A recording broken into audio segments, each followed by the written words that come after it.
Any place you visit has an origin story, an urban legend, a history.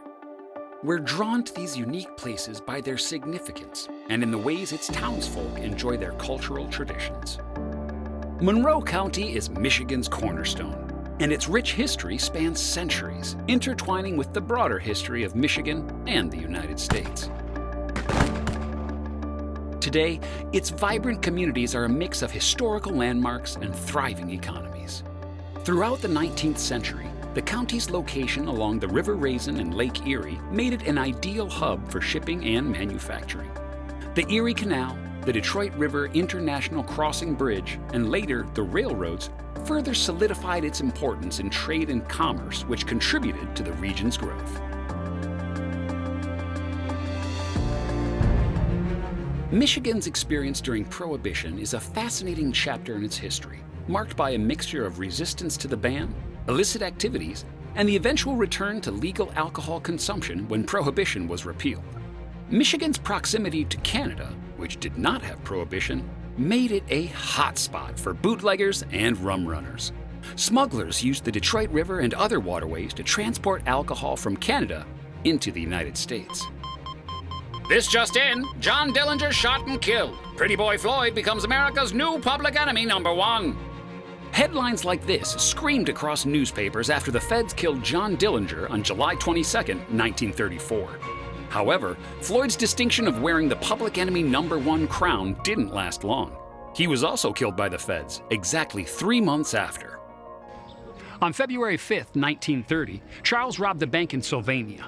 From there, he crossed the Michigan border and made 4408 Luna Pier Road on Lake Erie his hideout. Right there.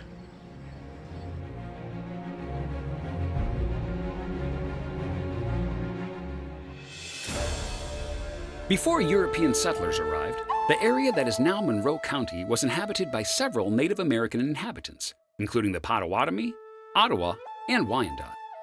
The first European explorers in the area were French, who arrived in the 17th century. French traders and missionaries such as Cadillac and LaSalle explored and settled in the region. I'm at the Rivière aux Raisins, or River Raisin. This waterway formed the center of a sturdy French-American settlement that took form in 1780 to 1786. Formation of Monroe County occurred in 1817. The Michigan Territory was established and Monroe County was officially organized. The county is named after President James Monroe and is known as the Cradle of the Northwest because it played a significant role in the westward expansion of the United States. Monroe County played a notable role in the War of 1812, with the Battle of Frenchtown, also known as the Battle of the River Raisin, being one of the bloodiest battles of the war, which bred the lasting war cry, "Remember the Raisin!" The River Raisin National Battlefield Park preserves the site of the Battle of Frenchtown as the only national battlefield marking a site of the War of 1812.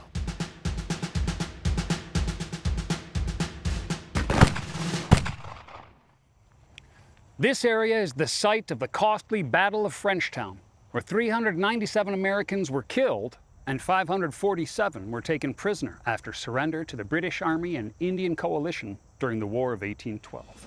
This is River Raisin National Battlefield Park. We're right here. The park is on a battlefield. The battles of the River Raisin were fought in January of 1813. This was part of the War of 1812 between the United States and England. It's sometimes referred to as America's Second War of Independence. Inside the River Raisin National Battlefield Park Visitor Center, the time period of the war and lifeways on the Great Lakes start to come to life.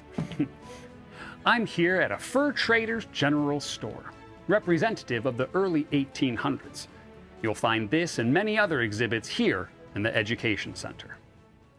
Monroe County's proximity to the Motor City made it a strategic location for automotive manufacturing and related industries. Like many other industrial hubs in the U.S., Monroe County experienced a surge in war-related production during World War II. When it comes to cars, airplanes, and family fun, they all intersect in the quaint little town we call Milan.